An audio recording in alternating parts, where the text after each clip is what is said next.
Hello, you guys. You are tuned into another episode of the Let's Be Honest podcast. I am Big Bro Tone, your humble host, and it has been a while it's been a while since I recorded my last episode. Being honest with you guys, this has just been a real interesting, it's just been an interesting past couple months, I guess. I think I dropped my last episode maybe a month ago. I'm not even sure. Like, I don't remember the exact date, to be quite honest with you. It had to be 3-4 weeks ago. Basically a month. But like, it's just been I've been going through a transition period. Starting a new job pretty soon. Just been trying to close up and tie up some loose ends at my current job. And they giving me hell right now. For some reason, just been giving me hell on my whole way out. You know how at your job when you accumulate paid time off and all that kind of stuff. Apparently they were saying I couldn't cash out on my PTO, aka paid time off, because I haven't been at the employer for a full year. I don't know. Basically, they trying to hold on to some money that I've earned and not let me have it unless I stick it out with them for like, I guess, another month until August 1st. Listen, to be quite honest, I really don't care. I'm at that point now where as though I can't leave those chips on the table. I want to say they was trying to get me to leave about almost a table. Crazy. Like I'm not leaving the on the table. I would never do such a thing. But that's just a random story that's been, circling around these past few months. It's right now it's just been a real weird time. I've been going back and forth with my new job, just trying to get everything situated. There's all sorts of things going on in real life that I feel like a lot of people just don't pay attention to. While I was on this hiatus, I guess you'll call it a vacation, a 4-week-long vacation shit, which I could afford a 4-week-long vacation. But during this hiatus, I kind of came across a few realizations. I don't think I take myself serious enough. Now, let me just explain what I mean by that. I told myself early on that this project was going to be my baby. Be that pillar for me to focus and build on, on my way to success and on my way to accomplishing my goals and achieving my dreams. This podcast was supposed to be the launching pad for that. And I still think it is. I still think it has potential to be that. But on these past few weeks, I've been slacking tremendously to the point where as though it's starting to become dangerous. It's starting to become a detriment to my overall development as a person because I'm not committing to the dream that I sought after or I'm looking for. I feel like a lot of us go through that. I feel like a lot of us go through those lapses of, I guess, judgment, those lapses of motivation. I feel like we allow so much in the outside world to dictate how we attack our dreams. And I mean, it makes sense, but at the same time, I guess in a way I'm looking at it as if you want something, you should most definitely try to go and get it despite the sacrifices, despite the pain you're going to go through trying to get there. It shouldn't be no questions asked. If this is something you want, it has to be something that you commit yourself to. And I thought I was committing myself to my podcast. I thought I was earlier on. I thought I was, being aggressive. And I was, I was dropping episodes every week. Even a while back, I had maybe a week or two hiatus, but this is the longest hiatus I've had from my podcast, and I can honestly feel rusty. I feel rusty, and that's not a good thing. With any tool, for it to still be useful, you must keep it sharp. You gotta keep your steel sharp if you want to go to war. It's only right. I just can't keep allowing myself to falter. I can't keep allowing myself to sit back and just allow time to pass me by. I had a bunch of conversations throughout these past few weeks with numerous people, just about success, life, commitment. I'm one of those people that I can take advice from other people, but I can never take my own advice. Like I give great advice, but I can never take my own. That's the hardest thing for me personally. Maybe for a lot of us, but for me, it's hard for me to take my own advice. It's hard for me to, say, you know what you have to do, just do it. And that it's so easy to just do it. You know what I mean? It's easy to just act. I don't know why I'm making this process so difficult.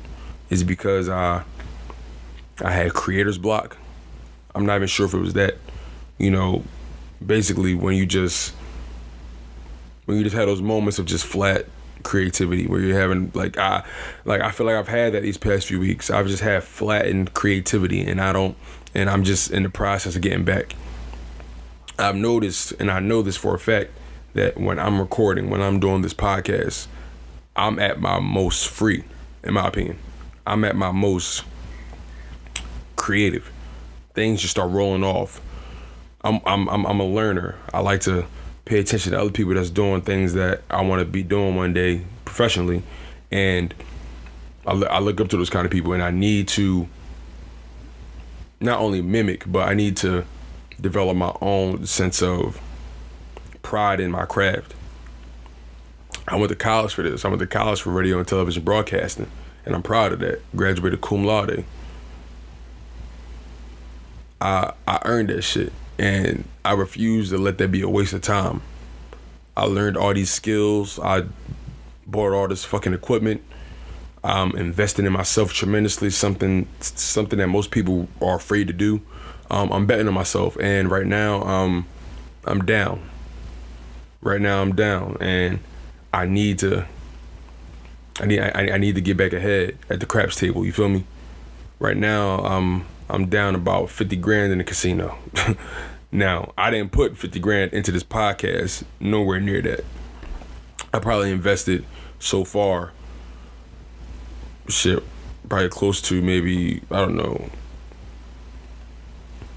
maybe $7,000 or $800. I'm not even entirely sure how much I've invested in myself so far, especially with this podcast. But the bottom line is, I gotta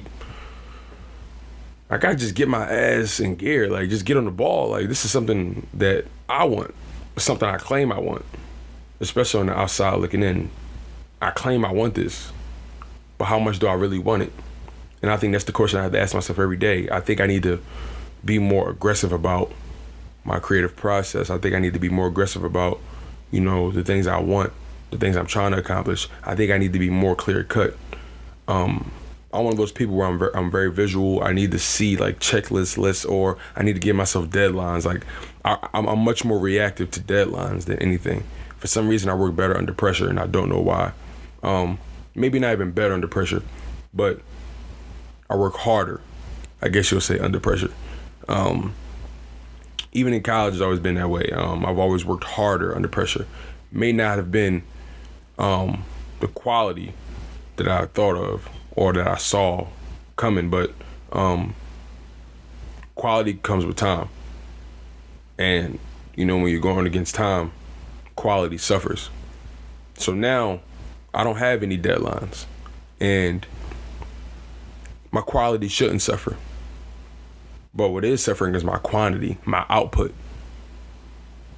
See, quality versus quantity is two different. It's two different monsters. I need to find a way to embody both of those things. I need to find a way to evolve and instill quality and quantity within my craft.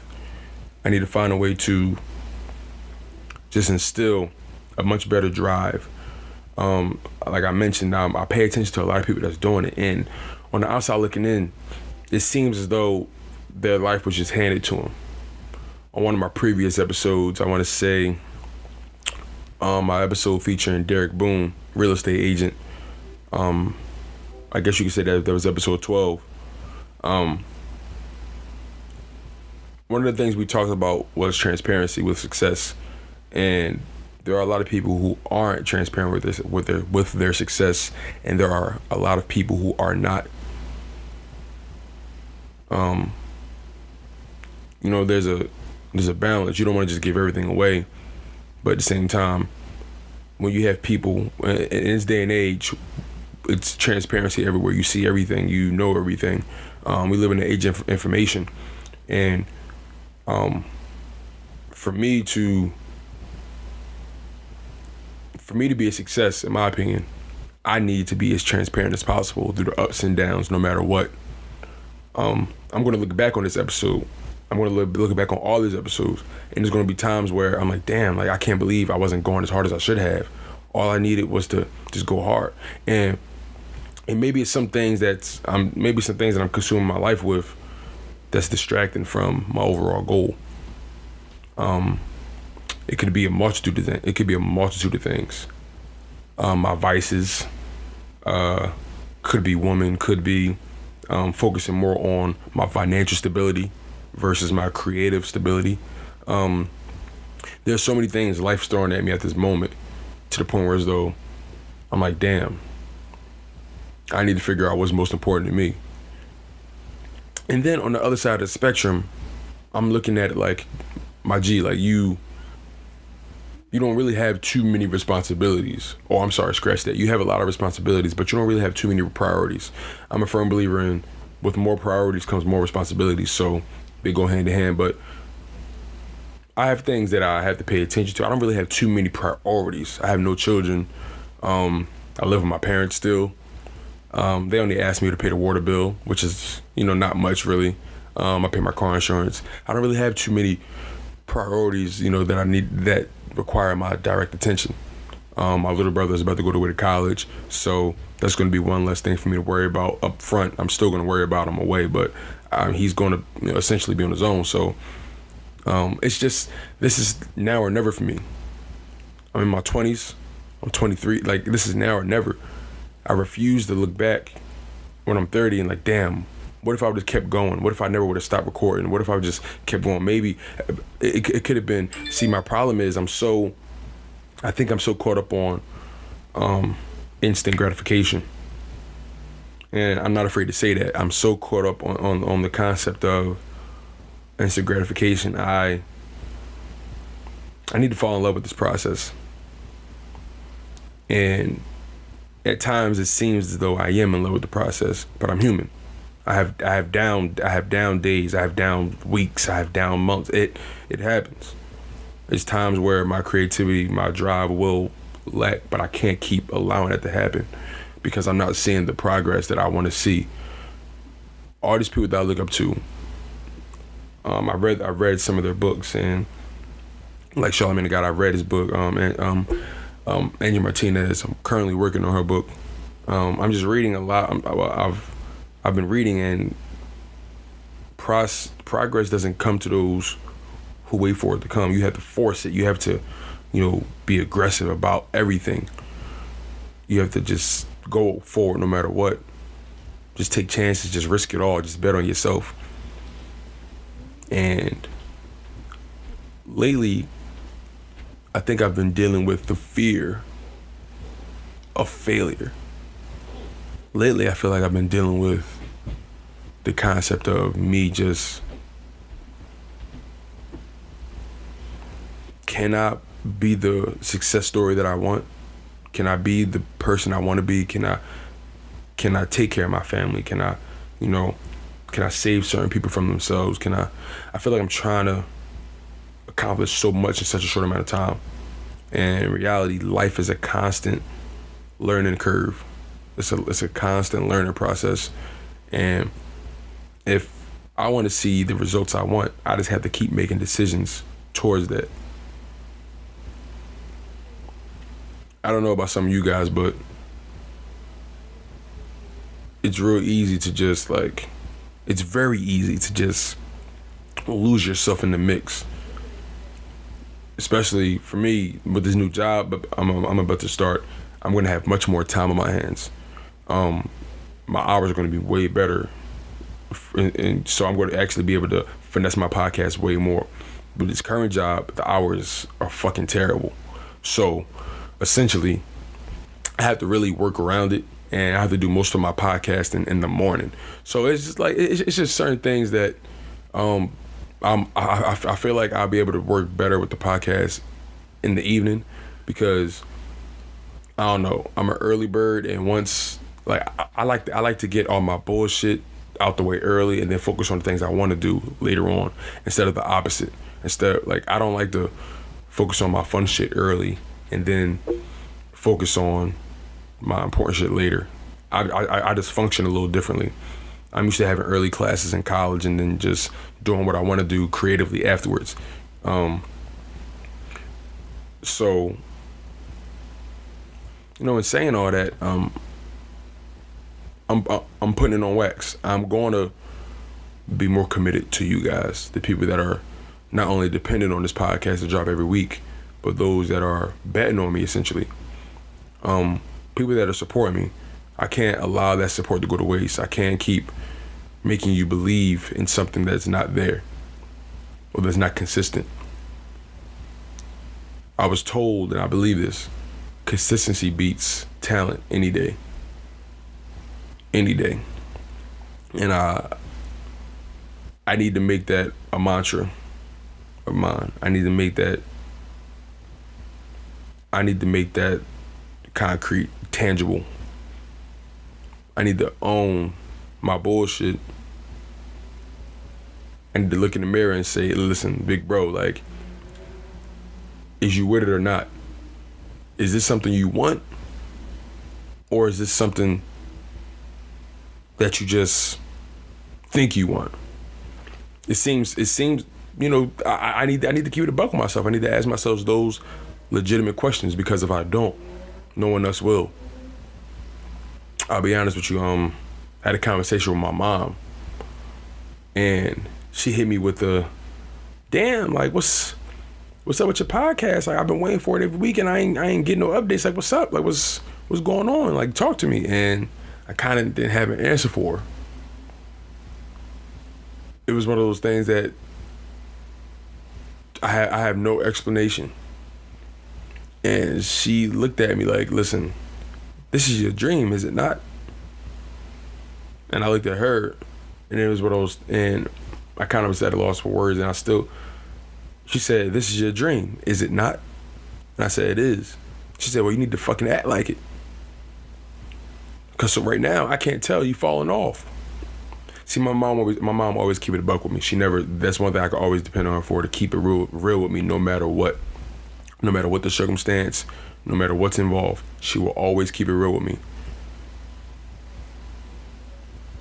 She never allows me to get too big-headed, nor does she ever allow me to become too soft-spoken or fall off. She knows what I'm capable of. Clearly, I don't yet, but I'm still in the progress of filling that out. She put the pressure on me these past couple weeks, and she did have me doing a lot of thinking. She had me putting things into perspective a lot. And when you don't put things into perspective, it's hard for you to, realize where you stand. This is my dream, to be a successful radio personality, to, expand in all forms of media, television, digital, radio. I want to have my hands on all sorts of things, in this industry, in this creative space. I feel like I have a lot of things to say. I feel like I have a lot of thoughts I haven't even developed or even come into contact with yet.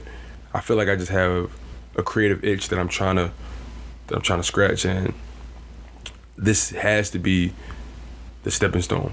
This is my ticket out. And I need to act like it. I need to build this podcast. I need to give this podcast credibility. And the only way to do that is to commit. It's just that plain and simple. But I want to change gears though. I want to talk about some music. I want to talk about some hip hop that I've been dropping these past few weeks. There's been a lot of music that's dropped. We can go down the list, to be quite honest with you. It's honestly been a great summer for hip hop. It's been marvelous. So just going down the list of projects that's dropped, you know, we've had Rolling Papers 2 by Wiz Khalifa. You know, Chief Keef is always dropping music. We've had Jaden Smith drop the electric version of Sire. We've had Eric B and Rakim drop remixes. We've had Meek Mill drop. These are things I'm really focused on. We've had Meek Mill drop Legends of the Summer, an EP featuring 4 tracks. Dope. That was clearly a heat check. We're gonna talk about that. We had Beast Mode 2 dropping from Future, long awaited. We're gonna talk about that too. I've been begging that a lot lately, actually. We had Drake drop Scorpion, which is a big deal. Which is a big deal. I can't even lie. It's a big deal. But I have a lot to say about Scorpion as well. We had NBA YoungBoy dropping Until Death Call My Name. We had a new artist drop, Juice WRLD, Goodbye and Good Riddance. He's pretty dope. I'm curious to see how far he goes. We had Casanova drop his debut, Commissary. I still haven't dived deep into Commissary yet by Casanova, but I plan on diving deep into that. We've had Trade of Truth drop. We had A Boogie drop, international artist. Lecrae featuring Zaytoven, Let the Trap Say Amen. We had Gunplay drop, Freeway, Freddie Gibbs. Jay-Z and Beyonce dropped the album together. Nas dropped his album. J-Rock dropped his Redemption album. It's just been so much music dropping this month. Joey Badass re-released 1999. Again, it's just been so much music. Kanye West, Kid Cudi, Kids See Ghosts. You know, the Good Music Conglomerate has dropped many projects. Kanye West dropped his album. Tiana Taylor dropped her album. Nas dropped his album under Good Music Production. I already talked about Pusha T's album dropping. It's just been so much music dropping at a constant rate to the point where as though it's just been so hard to keep up. We have Fresher dropping an album. Even Fetty Wap dropped a project. I didn't really dive into it, to be quite honest with you. I'm not really sure where he's at sonically. It's just been so much music dropping. I want to say, before we dive deep into the music, I want to say R.I.P. XXXTentacion, R.I.P. Jimmy Guapo, and Get Well Soon, Lil Nizzy out of Philly. That was an artist that was shot, and I believe they may have done permanent damage to him, but he's in good spirits. So shout out Lil Nizzy. He had a project that I plan on diving deep into because I've been seeing his billboards all around the city. Like he been like. I don't know, like I just been constantly seeing the billboards, and I've been like asking myself, who the fuck is Lil Nizzy? So like I need to drop. It's so funny. Like I was going to dive into the music, but then you hear stories like him getting shot, and then it's like damn. So yeah, Get Well Soon, Lil Nizzy. But I want to talk about certain projects in particular. I want to talk about Meek Mill's Legend of the Summer. Because, you know, Philly always support Philly. So, Meek Mill's Legends of the Summer EP, I liked it. I know a lot of people saying they kind of expected something different because of the wave he on right now. Meek right now, he just did Summer Jam not too long ago. He got Made in America coming up towards the end of the summer. He's been on this press run since he's been out of prison. Just voicing about just people's rights in the judicial system, and he's just been talking about. He's been a real catalyst, a real strong voice for the voiceless in the prison system that's not getting their just due, not getting the respect they deserve from, be it the prosecution or be it the judges or be it the whole probation industry. You got so many people that have been on probation, and then they keep getting sent back to prison for non-criminal offenses. Meek Mill has been a strong voice for those that can't speak for themselves, and he's been. I love the run he's on, because he's essentially. See, we're watching Meek Mill grow up as a man before our very eyes, and I'm not sure a lot of us are privy to that. I'm not sure a lot of us are even aware of that. I feel like a lot of us get caught up in the persona of our favorite rappers, and sometimes we just see them as just that and think they can't be anything but. But Meek Mill is a human being who's still going through real life situations, and he has to be a voice for those people. He has to be a voice for those people that are going through the same situation as him, but they just don't have the resources to support themselves the way Meek Mill can. And Meek Mill is really putting on for the city, really putting on for those people behind bars that's just waiting to come home. And I salute him for that. I got family behind bars now. That's dealing with the same corrupt judicial system. So my heart goes out to those guys. My support goes out to Meek Mill, who's putting everything out on the line. See, someone like him, as far as his persona and what he's portrayed throughout his entire career as the street guy, he has morals. He has certain things he stands on. He believes in honor. So a lot of the time, sometimes the message can appear to be, well, Meek Mill, you talk about this kind of stuff, but you're doing this. Listen, at the end of the day, he's a human being, and he has his lane, and he has a life that he knows and used to live. At the end of the day, the music is the music, and sometimes you can't allow certain things to distract from the overall message. Meek Mill stand for something. Believe it or not, Meek Mill motivate these kids more than anybody ever could. Shit, he motivate me. The man is a testament to never really giving up. The man is a testament to enduring hell in order to see the pearly gates. The man is a true testament to what it means to be from Philly. A lot of losses, but you always find the wins along the way. We find growth. Philly is a city that's built from the muscle. We get it from the mud. We real gritty, we real grimy, and we hustles at the end of the day. Meek Mill embodies all that. Meek Mill is showing us that you can still be the street dude and still have common sense and understand right from wrong, and showing us that, this lifestyle that some of us are seeking don't gotta be the way. Talking about that EP, he got songs like Stay Woke featuring Miguel, dope ass track. One of my favorite, actually might be one of my favorite records from him as far as his conscious content. Meek Mill, that's the thing about Meek Mill, he can give you all spectrums of his world, and he does it he does it greatly. He does a good job with balancing his lifestyle so far. I believe Meek Mill is going to stay out of prison. I believe Meek Mill is going to make those changes in his life. It's clear he's on that campaign trail of just overall growth as a man, as a human being, as an artist.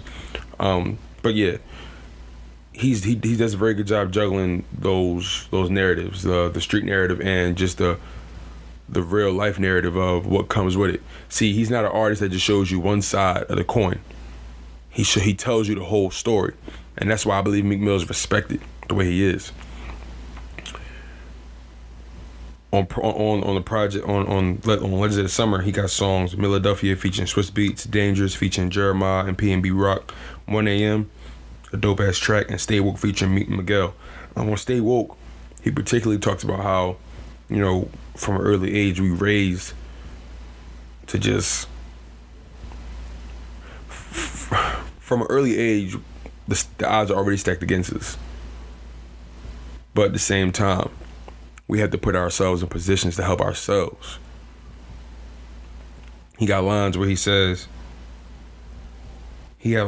about how mommy taught you how to fight, never taught you how to do right. Like it's just it's so many tangible lines that he has on that project. Like he starts off, we scream Black Lives Matter, but we still toting ladders, watching our own brothers trying to get at us, dreams get shattered. When the scene full of crackers and they charge you with some shit you ain't do, you like, what happened? We go get lawyers to say shit. We don't talk. We don't know how to talk. They taught us how to hate each other before we learn how to walk. Mama taught you how to fight before she taught you how to write. And daddy get locked down in the cell, can't kiss you night. Like it's giving you both sides of the spectrum. It's so many things that we going through. And he's honestly giving us both sides of the story, and like this EP is real dope. I had the opportunity to live with it, so I really like all the songs on this EP. 1 a.m. is my shit. That's definitely a banger. 1 a.m. is a banger, and it's undeniable. Same thing with Philadelphia. Philadelphia is for the streets, no doubt. Dangerous, that's for the chicks, you know. That's Meek Mill in his bag, you know, just spitting his game to the ladies. But Meek Mill, Legends of the Summer, a strong heat check. A lot of people, like I said, a lot of people say they felt weird about it, but it was a heat check. Legends of the Summer was a project that was just like the 444s. Just like the 444s he dropped. You know, whenever Meek Mill drops an EP, you know an album is coming. So definitely be on the lookout for that towards the end of the year. Hopefully he drops an album this year. I'm definitely looking forward to that. But we're gonna take a break real quick, you guys, to pay some bills. Coming back, we're gonna talk about that Drake project. So keep it locked. You are tuned into the Let's Be Honest podcast. I am your humble host, Big Bro Tone. Stay woke. Hey y'all, we back. This is the Let's Be Honest podcast, and I am Big Bro Tone. Who the hell? See, I'm always getting these Bleacher reports, and for the most part, it's never anything really important. It's always a lot of things that, it's always a lot of bullshit stories that don't really perpetuate a narrative. They just random stories anyway. But where was I? So, music. I was talking about Meek, dope project. Go check out that project. Legends of the Summer, super dope. But now we're going to get into Drake's Scorpion. First things first. It's a good project. I expected a much better showing from him. Now, when I say that, I mean, okay, there's 25 songs on there, right? And I feel like a lot of the songs, we're just gonna dive right into this shit. I feel like a lot of the songs were kind of unnecessary. But Drake is off his contract from Cash Money, whatever. So I'm assuming he was just trying to get rid of songs and just put them out there. But at the same time, let me just talk about the project. It had 25 songs. It was divided into it was a double album, side A, side B.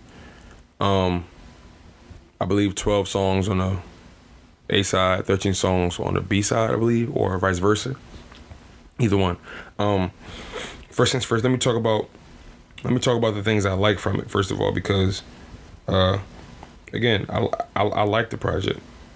It's just I always have a high standard for Drake. I always want the best from him. And I feel like sometimes he's been slacking off lyrically.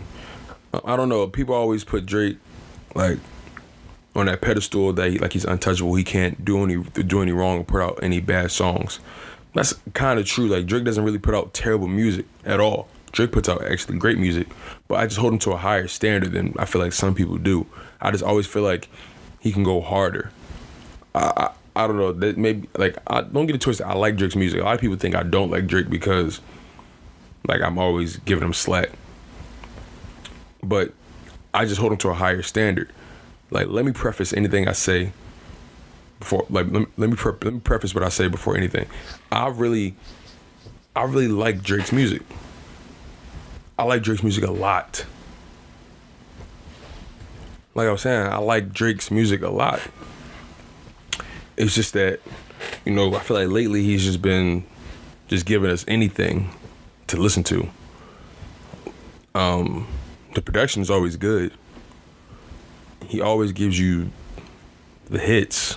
But I just feel like Drake is just not giving us that wholesome content that he used to give us. Unless he's singing, he's not being, I feel like, totally transparent with his bars sometimes. Like, I don't know, like, maybe it's not that. It could be, the bottom line is, I feel like sometimes he wastes some of the beats he on.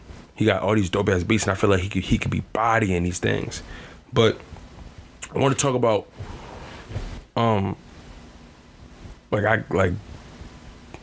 first things first, like, I grew up fucking with Drake heavy. The So Far Gones and the October's Very Owns and the Room for Improvement. One of my favorite Drake albums is, Thank Me Later. I think Drake's best album is Take Care. If I had to rank some of my favorite Drake projects, Take Care is definitely number one. Then for some reason, I love his debut album, Thank Me Later.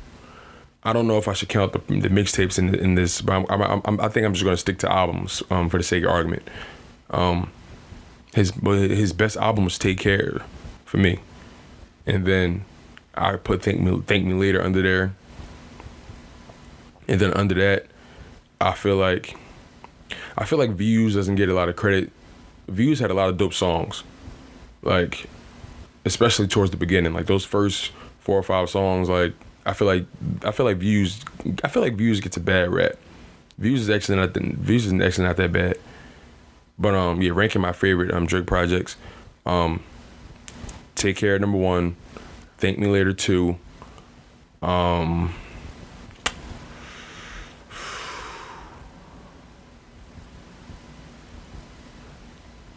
might have to put Views, then Scorpion, and then maybe Nothing Was the Same. Nothing Was the Same just doesn't really, don't get me wrong, it's songs in there that are good, but it just doesn't have a lot of Nothing Was the Same doesn't really have a lot of replay value for me. For some reason it doesn't. It has great songs in there like Pound Cake and Wu-Tang Forever, From Time with Jhené Aiko, but it's just, I don't really go back to Nothing Was the Same at all. But the other albums I do tend to go back to. So in saying that, I don't think Scorpion was Drake's worst effort, but I definitely don't think it was his best effort at all. I want to talk about the songs I do like from it though.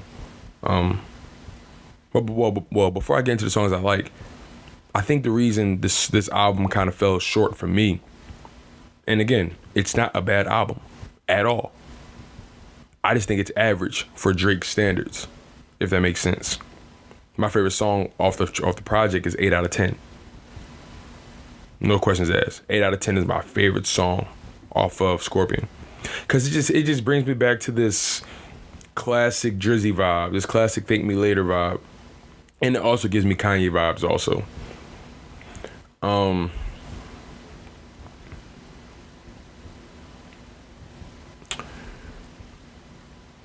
what a lot of people, I feel like a lot of people don't want to accept this narrative, but Pusha T changed a lot of what was going to be on this album.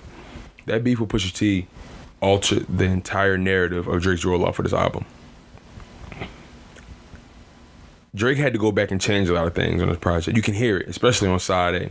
Side B, maybe not too much, because side B was more so R&B Drake, him catering to the ladies, him catering to the version of the male psyche that we never want to admit to. But side A, that was like his rapping side, his side where he was kind of the side that had the most substance, I guess, that had the most content to grab. On that side, you can tell he had to change. You can tell he went back and changed some things. You can tell he went back and cleaned some things up. Pusha T put Drake in a position where as though he had to answer a lot of questions that he normally doesn't have to answer throughout his career. Normally, Drake controls the narrative. But this is the first time in his career I feel that Drake hasn't really controlled the narrative. He's doing his best to control it now. But this is the first time I feel in Drake's career where he hasn't controlled the narrative. And that's a weird spot for him to be in. It's a weird spot to see Drake on defense. So, and he plays defense very well. Let's not get that misconstrued.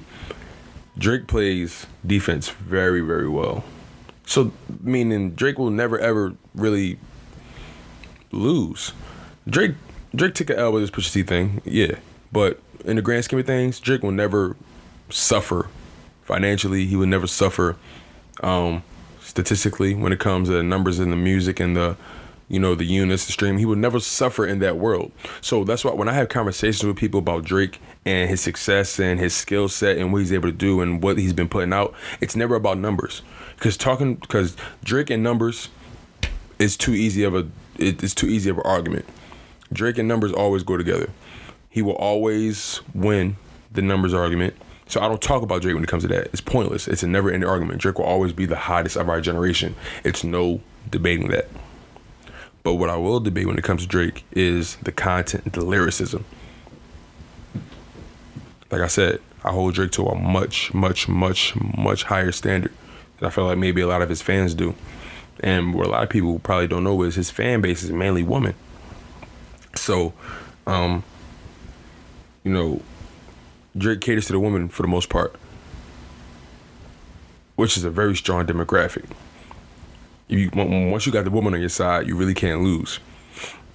With this whole hiding the child thing that he had to answer to on Scorpion, he answered. And by the way, when I say answer to, he had a bunch of lines in there that kind of just was just corny to me about like he says, I wasn't hiding my son from the world. I was hiding the world from my son.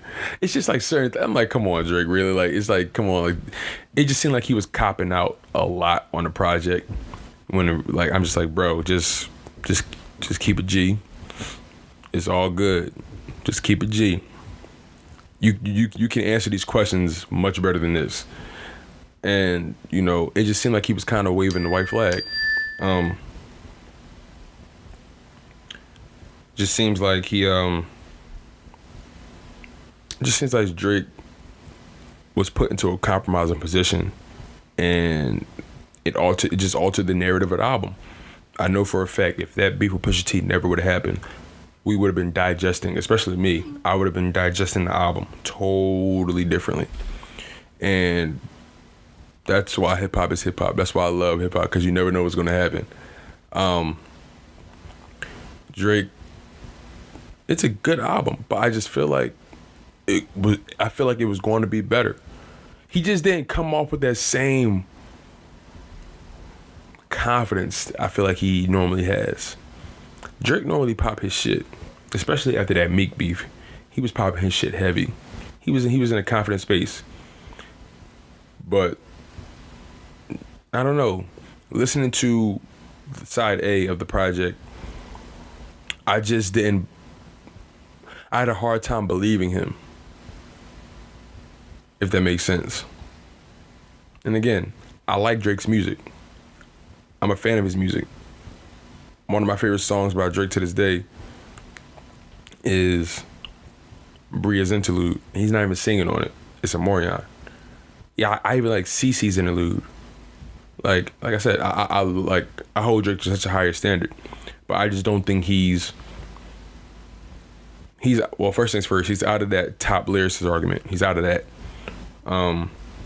But Drake can rap. That's the thing. Like Drake can rap. I know he can rap. He been rapping from the rip. So that's why when I listen to old Drake and I listen to new Drake, I'm like, yo, you was bodying these songs, bar for bar. I don't understand. Hold that thought. My bad, y'all. My brother came in. But yeah. I don't know. If I had to give the album like a rating, whatever, 3 out of 5 stars, 3 out of 5, maybe 3.8, like 3.5. Like, it's not a bad project. I just don't think it was Drake's best effort.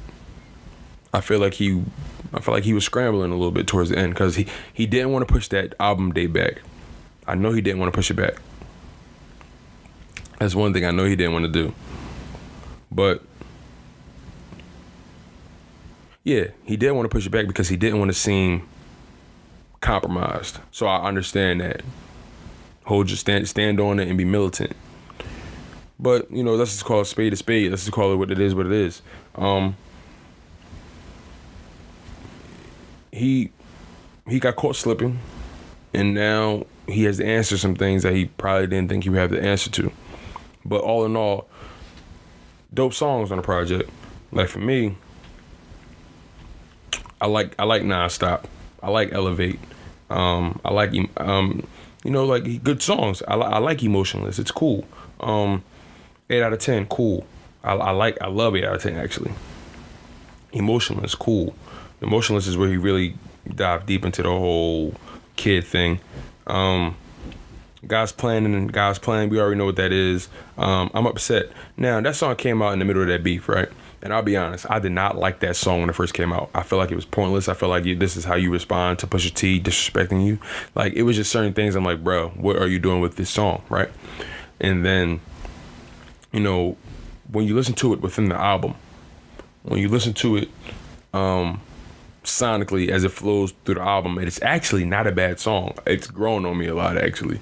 I like it. I gotta admit. So I gotta admit to that. See, one thing I will not do is, like, if I like a song, if I like the music, I will never deny the person. You just gotta. I always say every artist has a puncher's chance with me when I'm listening to their music. I give everybody a shot. I don't care who you are, where you from, what kind of music you make. If I like the music, if I like you sonically, I'm not gonna deny it. I will not deny you. So I'm upset. It's growing on me a lot. 8 out of 10, I mentioned. Dope. One of the dopest songs. I think it's the dopest song on side A. I really don't like Mob Ties, and I really don't like Can't Take a Joke. I'll be honest. Don't really like those two songs, especially they're back to back. Don't really like them at all. Can't really get jiggy with those. Sandra's Rose, Talk Up with Jay-Z. I like those songs. I feel like Jay-Z could have went harder, but this Jay-Z is Hov. He don't really, like, he at that point in his career where he doesn't have to try really. He's earned that, right? Sandra's Rose, a song dedicated to his mother, Sandra.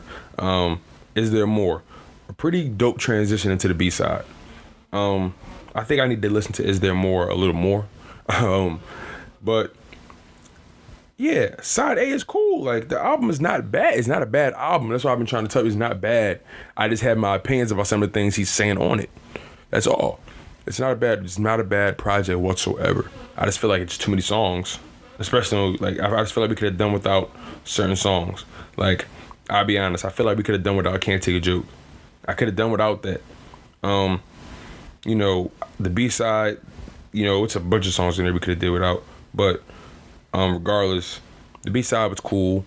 It's not really much to really dive into on the B-side, except for maybe March 14th or the Michael Jackson feature, which I thought would be better, because I'm a huge Michael Jackson fan. I just thought that feature would be a little better. One of my favorite songs off the B-side is Jaded. Jaded is such a dope track in my opinion. That shit is hard. I don't know why. It's soft, but it's hard. It's like so transparent. You know what I mean? Drake is so transparent when he's singing. You know what I mean? It's like I gotta admit, Jaded is one of my favorite songs off of the B side. I like Finesse. And My Feelings is the song of the summer right now. Shout out to Shiggy. Everybody's doing the damn Shiggy challenge, and that shit is crazy. Like, he I don't care what nobody say. He brought that song to life. That song was not even supposed to be the single off the project, and guess what? It became the single. That's the biggest song off the project by far. By far.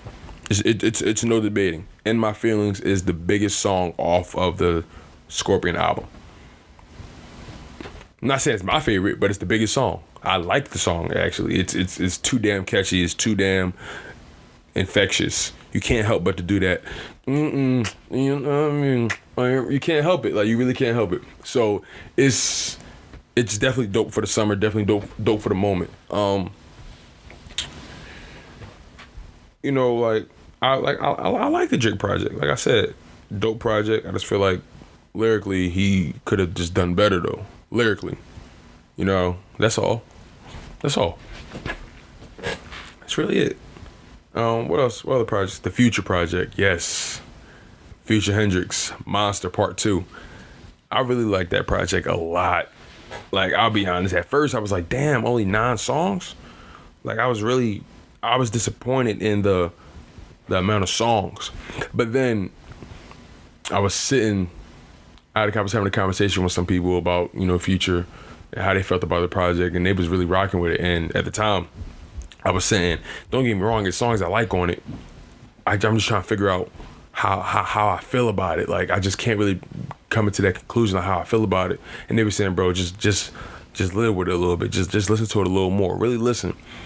And like, I've been listening to it. I'm like, yo, these songs really hard. There's only one song on there that I skip past every time, and that's Dodo featuring Young Scooter. Wi-Fi Lit, hard. Cut on My Wrist, oh my God, hard. Rax Blue, hard. 31 Days, hard. Red Light, hard. Dodo, can do without really. When I think about it, dope. Some More, dope. Hate the Real Me, dope. He's just extremely introspective on this project. Extremely. On songs like, when I think about it, he's like, throughout all his success, he's having a moment of clarity. He's having like one of those moments where you just sit down and just reflect on all the things that have led up to this moment, all the decisions you made up until this moment. It's just like Beast Mode 2 is very introspective, more than people probably realize. To remind you guys, Beast Mode 1, the first Beast Mode, came out in 2015. So we've essentially waited 3 years for part 2. And that's okay. He's dropped a bunch of projects in between. And I think I understand why he only put 9 tracks on this project. Right now, I think in the music industry, especially through this whole good music wave of just the 7 tracks on the projects, right now, I think he's understanding quality control. Future's given us so much music in such a short amount of time. Future went on like a 4-year run, just giving us constant hits and music. Dropping at least 2 projects a year, if that, you know. So he's always fed us. But I think he's getting to that point now where he's trying to solidify himself as not only as an artist, but more so as an executive and as a artist that's here to stay. I think he's focusing more on quality control and he's giving us the songs that he know will stick with us, the songs of substance. And I feel him on that. He's giving us so much now. I feel like he's trying to just control the quality a little bit more. You know, just not just throw it all out there. I believe he has another project coming too. I don't know. I just always believe that Future can never just drop 1. He's always good for 2. Always good for 2 a year. Always good for it. Be it if the next project has 9 tracks. Also, I feel like he's changing the narrative a little bit around how he releases his music, how he normally rolls all his music. He's always given us 16, 17, 18 tracks. I believe that the last project he's given us that was about this short was maybe 56 Nights. I think 56 Nights had about maybe 12 tracks. I'm not entirely sure. 56 Nights really didn't have that many songs on it. Like, that's one thing I can tell you for a fact. As a matter of fact, I can tell you exactly right now, 56 Nights had 10 songs on it. Beast Mode 2 got 9. Purple Rain had 13, maybe 15. Monster 16. Beast Mode, the first one. He's always giving us a lot of tracks to work with, especially on the albums like Evil and Super Slimy with Young Thug and Dirty Sprite 2. It's just he's always giving us a lot of content to digest, but now I feel like he's just trying to just spoon feed us. Just let us live with the project a little bit more. Because when there's so many songs, sometimes you lose track of the narrative within the project. You lose track of where he's trying to go. Not Future in particular, but he gives us so many songs that the greatness could get misconstrued in the throwaways, which is my problem with Drake's Scorpion. A lot of great songs, dope songs on there, but I feel like there's too many songs in between the BS ones. So, Future's Beast Mode 2, I had the opportunity to live with that also, and it's really a dope project. Like, that's actually one of my favorite projects right now. I can't stop listening to it. Really can't stop listening to it. It's really one of my favorite projects out right now, besides the ones I've mentioned. So that's really all I have for today. Again, like I mentioned earlier, I'm going to be much more aggressive in my approach with this podcast. I can't afford to waste any more time. I'm done with that. This is a moment in my life where I need to own all my bullshit and put it all on the table and just see where all the chips fall. I have to. I have no other option. This is my life and I have to take control of it. I can't just live life aimlessly without a sense of direction, without a dream, without hopes and aspirations. I have to. I can't allow myself to. I look up to all these. See, people look at these celebrities, these rappers, these artists, these entertainers, these media success stories, and they just look at them like entities. I look at them like people who have sacrificed everything to achieve their dreams and their goals. I look at them as people who have undying confidence within themselves. I look at these people who are true mavericks in their own rights. People that have gone against the grain. People that are creative, doing different things. I need to plant my flag in the soil. That's just all I have. This is all I have. I'm already at the bottom. There's only one place to go, and that's up. You guys were tuned into the Let's Be Honest podcast. I'm Big Bro Tone. Stay humble, stay healthy, and stay hungry. One love, y'all.